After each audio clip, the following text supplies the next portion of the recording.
Hi guys, if you couldn't tell, epicseven has just announced their new balance patch, and to give you guys a quick rundown, as I've already looked through it a little bit, this is maybe the most game-changing, ridiculous-looking one that I've seen, and it's not for the reason that you're thinking of. Now, of course, you're probably expecting some of the usual suspects in terms of who would be here, and they do admittedly hit some characters that I think are really important, but when you actually see what the changes are, some are good and some are more quality of life, but the character we're going to have to focus on, and the first character that you're going to see that's being changed right here, is Fallen Cecilia. Now, to give you the full rundown of the list, there is Fallen Cecilia, Remnant Violet, and those are the two Moonlights, and there's 6 Covenants, which include Lilias, Diene, Krau, Ludwig, Roz, and Adventure Roz. Technically 5, whatever. In any case, though, this is alongside 2 artifacts being changed, which I think are being changed for better, which is cool, but without further ado, let's get into it. Now, Fallen Cecilia, if we just start things off, is now being changed so that her soul burn is now ignoring effect resistance on her S1, which means she has a better chance of obviously provoking, but that's kind of whatever. Now, I think the first thing that makes her, or that makes this change really cool, is the fact that she's now gaining 10% bonus HP, and as a character that obviously gives barriers and wants to give barriers in general, the fact that she's gaining additional barrier strength in addition to the max HP is nice. This is a significant increase, and I think that's really crazy, if anything. Now, the thing that's really crazy about this as well, however, is that number one, her S3 can no longer trigger a counterattack. Really nice, and it doesn't feel punishing for, when you're trying to use your AoE, and it just feels like your skill null gets removed just because you decided to use it in this age of Elbrissing. But in addition to this, you dispel all, I want to say this is dispels all debuffs. Sorry, I don't want to spoil what section I'm teasing, so let me move my camera over here for a second. I'll move myself over here. But as you can see here, it says that attacks all enemies in an explosion of spiteful emotions and dispels all, I want to say it's debuffs. I think dispelling all buffs would be crazy. Probably a typo, but presumably it's all debuffs and you can't trigger a counterattack, which is nice, and it also increases the damage dealt. Now, again, hold, this sounds decent, I guess, or sounds okay as a quality of life, but not insane. And then the icing on the cake is actually when you scroll down, her team-wide speed imprint, or her team-wide imprint, is now a 12 speed imprint. Now, okay, now you probably are thinking this is ridiculous, and I also think it's pretty ridiculous. Now, this obviously opens up a couple of opportunities here. It might also kind of mess with a few people that may have considered using Fallen Cecilia as someone that spreads effect resistance to the team. I know a lot of people used to do that with characters like Last Rider Krau, or some of the other characters that are tanky like Crimson Armin. However, this speed imprint does technically kind of offer itself as maybe an option for cleave or faster players that want to take Fallen Cecilia as people are racing you with someone like Ludwig, or not Ludwig, like Sid and Wanderer Silk, or even Veronica. Like, this is now someone that you can consider picking because it's a 12 speed imprint and it's pretty versatile. Fallen Cecilia is an Aureus holder, of course, and in addition to her being an Aureus holder, she obviously has a really, really big barrier that's team-wide, and now she has a more reliable S3 that can't trigger a counterattack.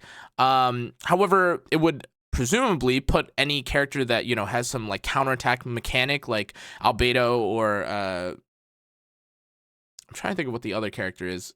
There's another character that does it, but Albedo, like, being one of the characters that you obviously don't want to trigger, or like have your buffs be stripped by. This is now an S3 that kind of deals with it more consistently. Again, assuming that this actually means that it's dispelling all debuffs. Dispelling all buffs would be pretty bad for cleave. Now, honestly, just the implications of this is ridiculous. I can't even describe to you guys how crazy it is in the year 2025 for a character that was basically memed on, laughed at, and a lot of people considered to be weak, even though I still think she had some niche usage. But for a character that was pretty much power crept by the protection set, for her to now have something as impactful as, again, a full cleanse and skill null, and it can't be triggered by counterattack, in addition to what I consider to be crazy, which is, again, a max HP increase in addition to the barrier strength, which could, it could be insignificant, whatever, but at max speed, or a barrier strength increase alongside max HP increase. On top of all this, you also get the speed imprint. Like, what are we talking about? Now, that by itself is already insane, but the next thing that we have to talk about is Remnant Violet. This is the next character that's been touched on, and despite what you might have seen or, you heard, Remnant Violet is still a cool character. Not great. That's not what I'm saying. But he's cool, and I think there is some love for a character like Remnant Violet, because whenever you show up or you see a stream or you see any sort of content, you see Remnant Violet, you think to yourself, oh my god, is he going to get hit? And therefore, I think that them touching on him is nice, because especially with all the new evasion characters coming out, I mean, Flan basically does his job for him now. Like, old Savior Aiden, or the more recent or the older Aiden, Savior Aiden, the light Aiden, kind of also did his job in terms of being a nuker that had evasion. It kind of felt like he lost his place in the world. Now, with this change, admittedly, I don't know how impactful this is going to be. This is an S3 that I guess gives you additional combat readiness. I'm assuming that they think that maybe his pairing still with someone like Conqueror Lilias is strong enough, which is crazy because I don't think either of those characters are necessarily insane enough to justify not being overtuned in comparison to the Fallen Cecilia, which, by the way, just got like 8 buffs to her kit. But Remnant Violet is being buffed, so now he does more damage, and he also gets combat readiness increase, and they also decrease the cooldown of his S3. Now, obviously, increasing or decreasing the cooldown is significant. It's nice, and obviously also getting the combat readiness is nice as well. However, the thing about Remnant Violet is that he, in a lot of cases, just felt like he would get kind of countered by basically every character in the game or every opener in the game. Like, Newman Luna kind of puts him in the dust. ML Politis kind of also puts him in the dust. And it's not as though he's, you're fighting against someone like Savior Aiden, where if you hit him, there's a good chance that, he's coming, like, he'll hit you right back, like, on the spot. He's kind of a character where, again, like, yeah, you kind of have to get hit and you have to deal with it. And maybe you have even double edge to Crescent, but it doesn't feel like you necessarily have that oomph when someone hits you, which I think is kind of where Remnant Violet kind of struggles right now. He's also not very durable, honestly, and despite him having the evasion and all of that, it doesn't necessarily feel like you're even using a character that feels like it's worth not dying on. A character like Flan, for instance, obviously a lot of people have Flan, and even Savior Aiden, who again a lot of people also have because she's free, are both characters that feel like for the most part have done something similar or have taken the role of Remnant Violet for a little while at least. And hopefully the combat readiness push of this is enough, but I don't really think it'll be enough, just judging from my own personal opinion. Now, next character we have is Lilias, and Lilias has gotten interesting change. From what I understand, they basically now just want to change her crit chance to be across the board, which is cool. But now they have a full cleanse after you use a non-attack skill, which is cool, and you also activate suppression, which also still has a 2-turn cooldown. Now, the thing about this is that they've changed her S3 now so that when the target's provoked, the damage that you deal against them is increased, and this is pretty nice if you're someone that is trying to use like Cheese Lilias, or if you've ever fought against like that one Rand defense on Guild War, which is like Rand, Lilias, and Senya. This is along the same path of like what a Lilias would be appreciating, like this sort of Lilias or that sort of Lilias would appreciate a buff like this. But in addition to this, like in general, giving yourself the general crit chance increase, which I think is more like I mean, it's just nice to have it in the passive as opposed to like built into all the numbers unless you get sealed. The real cool thing though, I think, is that you also give yourself immunity with the EE change, which I think the idea behind this is that you don't want to get cheesed by certain characters that can activate Lilias and then like instantly stun her, or, make it so that you activate suppression or, all the cleansing and then immediately debuff her after. If you now take this EE, the assumption should be that, well, now that you've used like your S2, if someone activates your S2, you give yourself immunity, and kind of similar to, I think it's Designer Lilibit, who now gives herself immunity after like having her mechanic activate. You're not just instantly debuffed immediately after. And of course, it's more uncommon in general for characters to have like 2 lines of debuffing without getting punished for it. So now having this additional immunity makes it so that it's not just like, oh, I can use my S3 on Numa Luna, she pushes up, and then I like stun with, I don't know, like Pirate Captain Flan, or, with Fire Flan, whatever debuffer you want to think of. Moving along though, let me backtrack for a second. I do think Lilias is going to be cool and exciting because of this, specifically, or more excited, or more specifically, I should say, for Guild War. However, to be honest, I've seen a lot of that defense, and I don't know how excited people in general are about Lilias. Maybe she'll also have some usage in RTA. I could certainly see, with how many non-attack skills there are in the game, that now having a character that guaranteed has the ability to, well, dispel all debuffs from your allies while also doing damage. And again, kind of depends on how much damage she actually does, but depending on how impactful this is, having a full cleanse, having a provoke in general, I think is quite good. And that's, of course, on top of the dual attack that you can drag with her S1.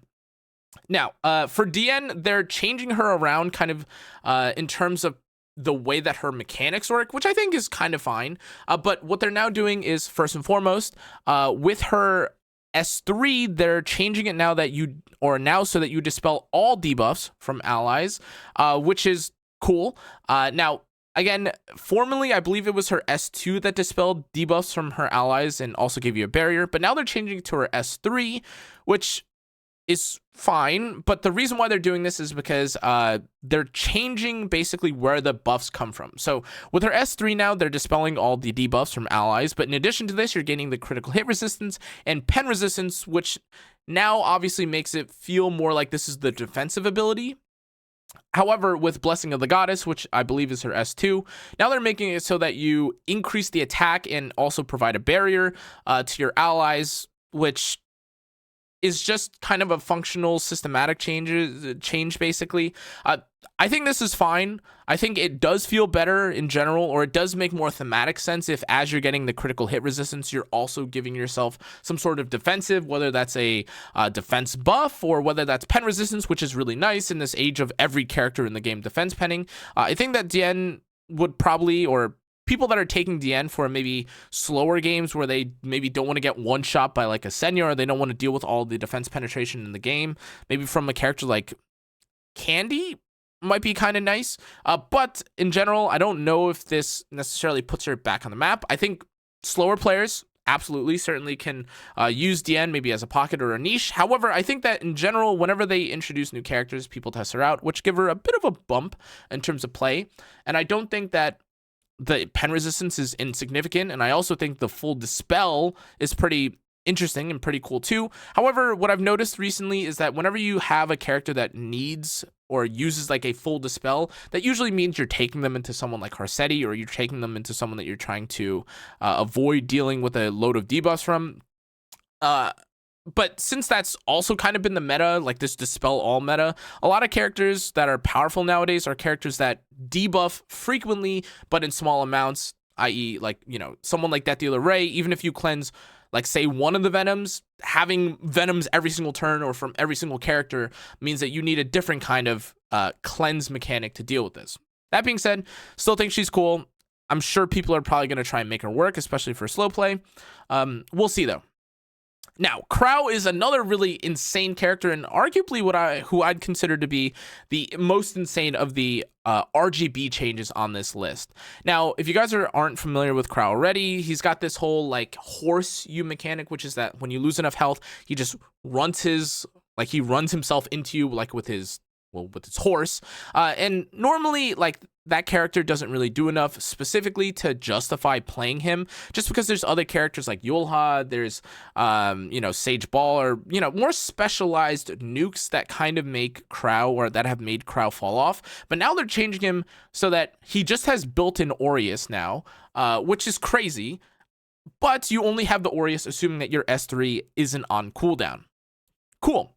Now, the other thing that's also really exciting about this, which I think is honestly going to kind of break some games a little bit, is that he heals when he uses his S3. Cool. Doesn't make it feel like he's useless, and kind of gives him a bit more durability. Though I would argue it's maybe a little bit weirder, just because, like, in theory, if you're going to Soulburn, or if you were going to take a turn after with Krau, you'd maybe want to keep him a little bit lower. So we'll see how much he heals. But now they've changed his Soulburn from giving an extra turn to now it being that it decreases damage dealt. I'm not necessarily sure if that's like a typo, if that means decreases damage taken or something. Presumably, I guess it's to maybe balance this, but his S3 becomes an AoE. It's literally Last Rider Krau's S3, basically, since it defense pens, and it can't trigger a crit, and obviously it's the same character, but we'll have to see exactly how much damage this does. Truthfully, this sounds, without having the damage decrease, sounds unbalanced. Like, I cannot even imagine if, like, you build like a 40k HP Krau, you just like push them up, or if you get him his turn and then you just S3s and it's an AoE. Like, come on, there's no way we're letting a true damage like 30,000 HP nuke, like AoE nuke, come into the game, right? Presumably that can't be the case. So with that, like, kind of, you know, detective work, presumably this is going to decrease his damage dealt, but it does attack all enemies, which I think is kind of funny, honestly. Though I will say a lot of the changes that they've been giving, and as I'm sure you guys have seen through what we've seen thus far, is giving love to some old characters, I think, in an interesting and kind of like satisfying quality of life way, which I think does feel good. Honestly, I'm kind of, even by this point, I think I'm kind of impressed. The changes to the characters feel interesting enough or satisfying enough that maybe some people will try and see if they're still good. I think Krau is one of these characters because this honestly feels pretty good. Having the Aureus built in, so now you can run Holy Sack instead of having to give up the Aureus or your artifact slot. And then also having this AoE, funny. It's goofy. All right. Next, though, we have to talk about his EE, because now instead of the original EE, which is that, like, you decrease the cooldown of the skill by 2 turns, now you have this EE, which decreases the cooldown of Siegfried by 1 turn, just at base, which honestly is fine. They're basically replacing, or they're trying to compensate for, like, the extra turn loss or the cooldown of Krau's S3, which is fine. But I will say it probably would have also been kind of funny to see if you actually killed someone with Siegfried and then, you know, you had an even shorter cooldown. Whatever. Fine. Not that big a deal. Now, the next character we have to talk about is Ludwig, and this changes. It's whatever. It's Ludwig. I think there's like one guy on like the ladder that has always been like a Ludwig lover, and he built him like ER or something, base speed. Whatever the case is, they've basically now changed Moonlight Blows so that instead of having to stun an enemy in order to gain the combat readiness push, just using it, or just using the ability by itself, will give him the combat readiness push by 50%. Okay. Nice quality of life, I guess, for him. I don't really think that most people in general, though, play this character. If you want to obviously play some of these characters, feel free to do so, and this is probably a nice change in that sense. But they also decided to change his EE, which I think is quite nice, in fact. And what the change to the EE now is that formerly, I'll get to the one that I think a lot of people probably used in the past, or wanted to use in the past but were locked by, which is the second option, which is that when the target is an ice elemental hero, you decrease the defense for 2 turns after using Moonlight Blow. Now, this is obviously conditional, and this is very limiting for a character that already feels limiting, but now they've changed it so it's unconditional, and you just have a 100% chance. Well, it was always a 100% chance, but now you have, you know, unconditional, decreases defense for 2 turns when using Moonlight Blow.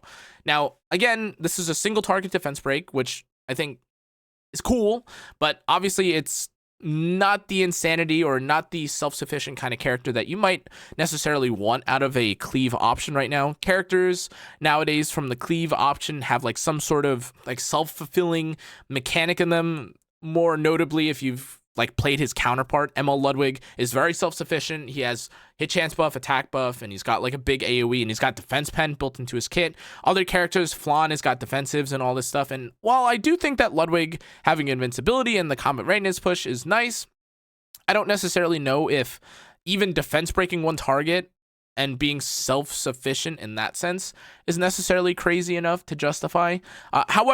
Or to justify picking him. However, again, I think that if you're using Ludwig at all, this is probably a nice change. It's long overdue. I also think that also giving him like some self-sufficiency with the attack increase here from option 1 instead of increasing the damage dealt by Moonlight Blow is cool. However, like if you released an RGB AoE mage in like 2025, it feels like they would have just put both of these into the same skill and then like packaged it as like a limited. You know what I mean? So it feels a little bit odd, I'd say, but obviously since Ludwig is an old character, he'll appreciate and like love these changes. The combat readiness is nice.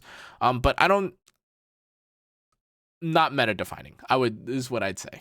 Now, okay, this is another exciting change that I'm honestly really happy with. It's been a while, it feels like, since they've really touched on or focused on 3 stars as a whole.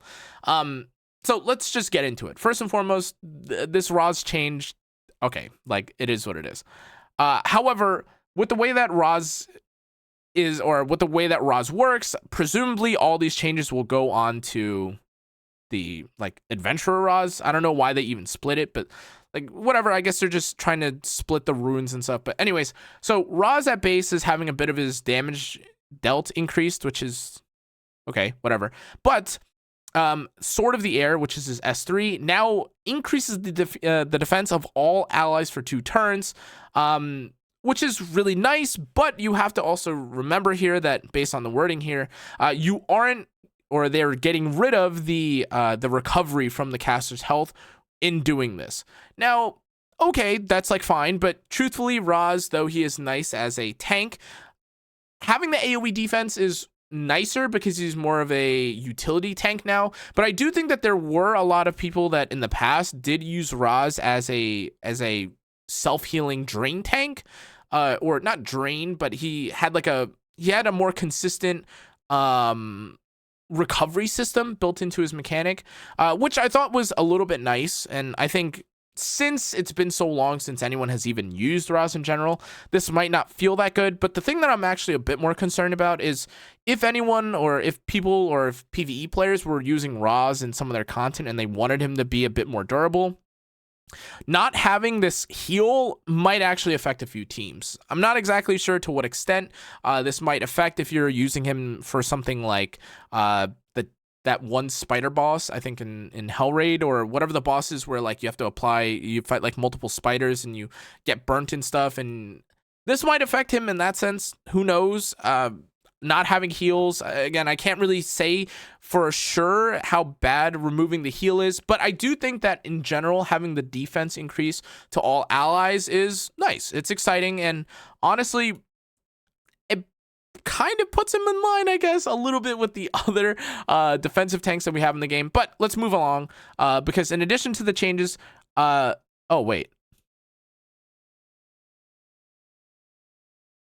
My bad. My bad. I don't know how I missed this whole. Okay, sorry, scratch that. I thought they got rid of it. I swear when I read this Purifying Flame thing, they got rid of it. But take it all back. It's just a buff. That's cool. Hey, good stuff. My bad.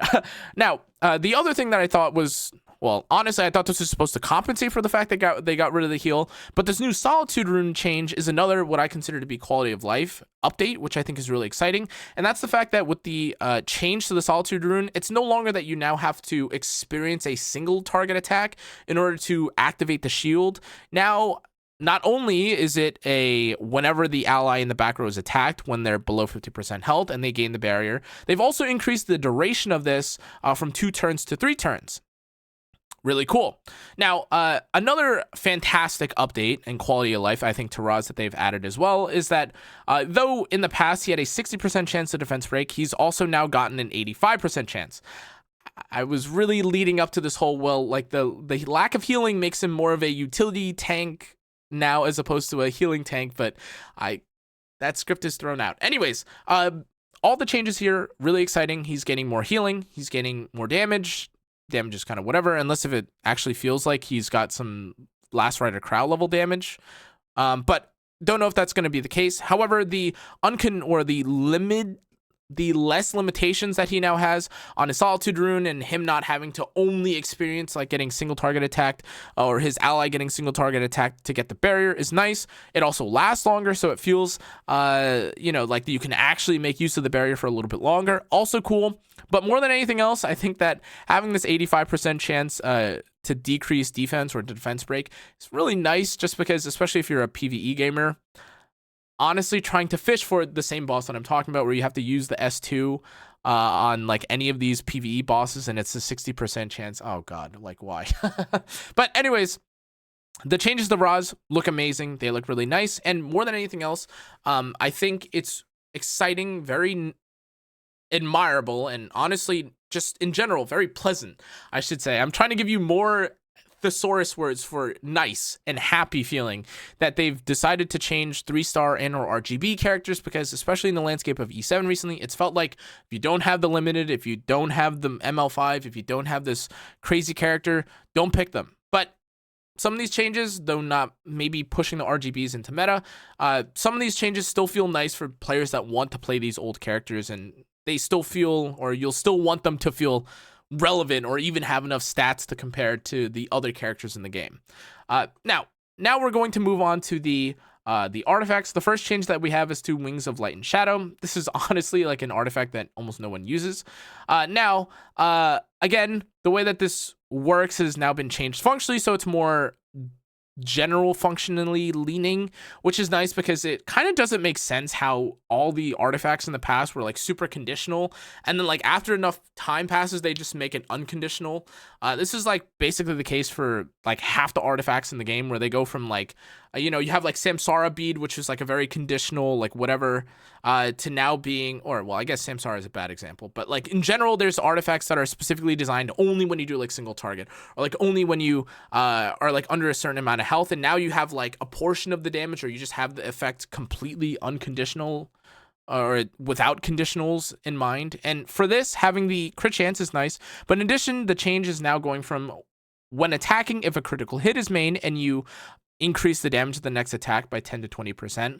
Now it says that when attacking, you increase the damage dealt by 7 to 14%, a bit of a nerf, but this being a critical hit increases the damage by another 4 to 8%, which technically makes this a buff overall if you're using someone that's critting, and it doesn't, I guess it doesn't necessarily slot you into having to always crit, but this feels a little bit weird in wording, to be honest, just because, again, I can't imagine that a character that has crit chance, or that would want to use an artifact that has crit chance, wouldn't want crits.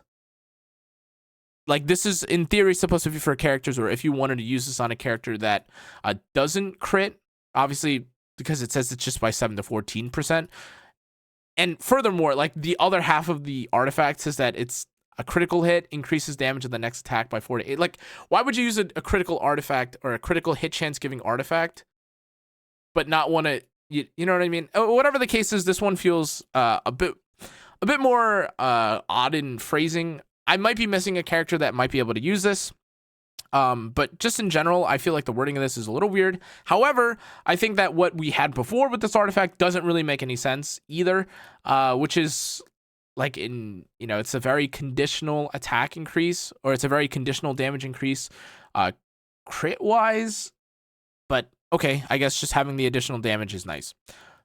Whatever, it is what it is. I don't think most people even use Ilinov's artifact. Now, okay, now on that same note of them changing artifacts to be more generally usable and functional, Uberius Tooth is another one that's also been changed to now be more widely used, or has a bit more potential. And now, instead of only being able to use the additional proc damage from this artifact after using a single attack, which was obviously designed initially for Huayang, or I shouldn't say was initially used for Huayang, but it's used for characters, or was excelled on characters like Huayang.